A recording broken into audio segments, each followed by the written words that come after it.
the interest from anyone into the metaverse, which include game experiences, art, museums. What are Decentraland and The Sandbox? Decentraland and The Sandbox are both metaverse games where players can buy, sell, and own NFT collectibles. At first glance, these games appear to be pretty similar. Both are free to play and join, and you can advance by purchasing digital assets, such as virtual real estate. However, they differ in some ways, like fees, available land parcels, and capabilities. Welcome to Flores Online. In this video, we are going to be looking at the differences between Decentraland and The Sandbox. Don't forget to subscribe, press the like button for the algorithm to let this community grow, and comment on this video. Do you want to know which of these two to invest in? Then stay till the end of the video as we explore these two metaverses. To start, we will define both Sandbox and Decentraland, as this is the first thing you'll need to know for a Sandbox versus Decentraland comparison. Decentraland was the first metaverse project to launch, and it is still a totally realistic and fascinating three-dimensional metaverse that dates back to 2017. Its goal is to allow people to buy land parcels while simultaneously exploring the huge virtual world. Because of its versatility and simple creation tools, Decentraland is the go-to blockchain technology virtual reality framework for newbies. The framework is managed by the Decentraland DAO, or Decentraland Autonomous Organization. Decentraland is a decentralized system that does not rely on centralized power. This means that everybody who possesses the mana governing tokens also owns a share of Decentraland. It also implies that the holder is permitted to participate in the management of the metaverse. A sophisticated SDK is also available, providing greater flexibility and options. This is for people who want to make improvements and have some programming knowledge. Decentraland provides a diverse choice of activities for participants, including games, casinos, exhibitions, and events. It is currently the longest metaverse initiative. The Sandbox platform was established by a group of developers in 2012. It's a game-friendly metaverse. The Sandbox metaverse game allows users to do more than just acquire land and build houses in the city. You can also participate in games and complete various tasks and missions. If you complete these tasks successfully, you may be eligible to win amazing prizes. To allow all participants to participate in the Sandbox's evolution, it employs the best blockchain training. Sandbox uses NFTs to secure ownership and monetize content created in its metaverse. In the Sandbox metaverse, players can build and collect items using blockchain technology. It also comes with Vox Edit, a powerful visual editor that may be used in conjunction with Game Maker. All of these are mostly used to create a variety of graphical materials. The Sandbox Metaverse COO is Sebastian Borge, PixOwl's co-founder who works with Arthur Madrid, PixOwl's CEO. The Sandbox's coin, known as Sand, is used for a wide range of purposes. Buying, dealing, playing, collecting, and controlling the site are some of these goals. Now, let's talk about the differences between Decentraland and the Sandbox. For starters, Mana has a higher market cap than Sand, thereby giving Decentraland the advantage here. Mana also has a circulating supply of $1.84 billion, while Sand has a circulating supply of $1.16 billion.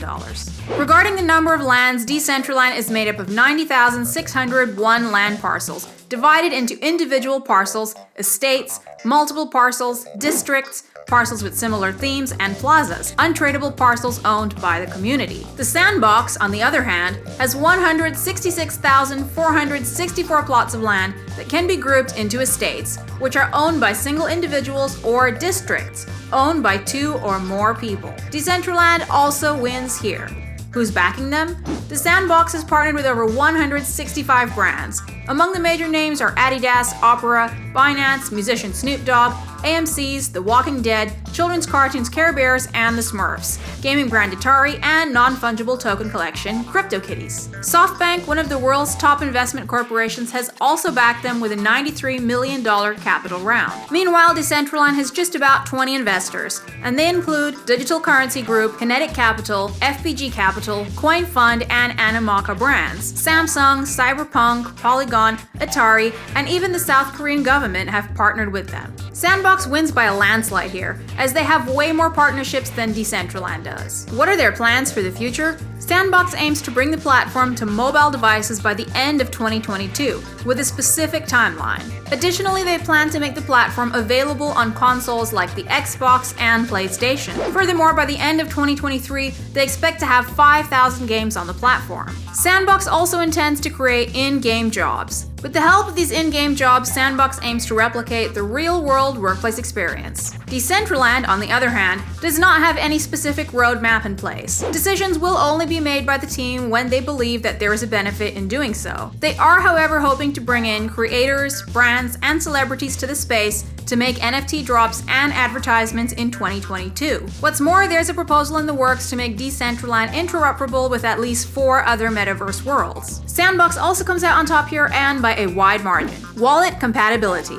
Wallet compatibility is a significant consideration when comparing the two metaverse platforms. At the moment, Decentraland has an advantage over the competitors in this market. How? No matter which ERC20 wallet you have, you'll be able to utilize it in both marketplaces. Decentraland has recently introduced an improvement by bridging with Wallet Connect.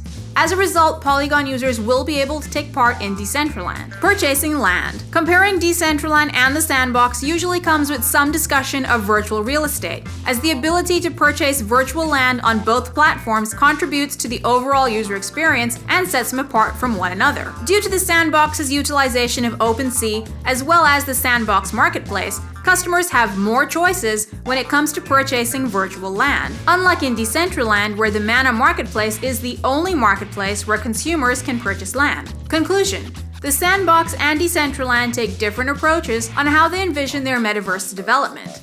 Decentraland is more dispersed and fractured than the Sandbox, which is more centralized and has a clear route plan. Both approaches are valid, and only time will tell which will prove to be more beneficial in the long run. The differences in the Decentraland versus Sandbox comparison give both platforms a fair chance. You can see how tough it is to determine which decentralized metaverse is a better option right now.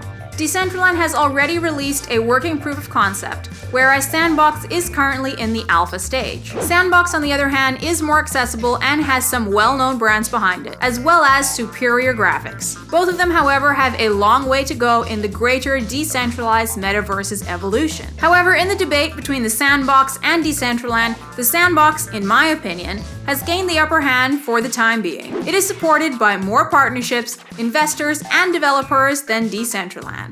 Furthermore, the Sandbox is more innovative and has a better future plan than Decentraland does. The crypto forecast indicates that the Sandbox's token value will raise significantly faster than Decentraland's. If this occurs, the Sandbox will find it easier to persuade people to invest in them. At the moment, the Sandbox is the one to consider if you're searching for a long-term investment, but you should definitely learn more about each platform in depth to see how they can both contribute to the metaverse project's future success before making your decision. Tell me which of these metaverses you prefer in the comment section below. Also, if you want to be kept up to date on the various NFT or crypto news and analysis, then click on the notification bell to be alerted when I release my next video. While you're here, check out our video on Web3 Explained for beginners, how it all started, and the biggest reasons why Elon Musk acquired 9.2% shares in Twitter. Thanks for taking the time to watch, and see you in the next video.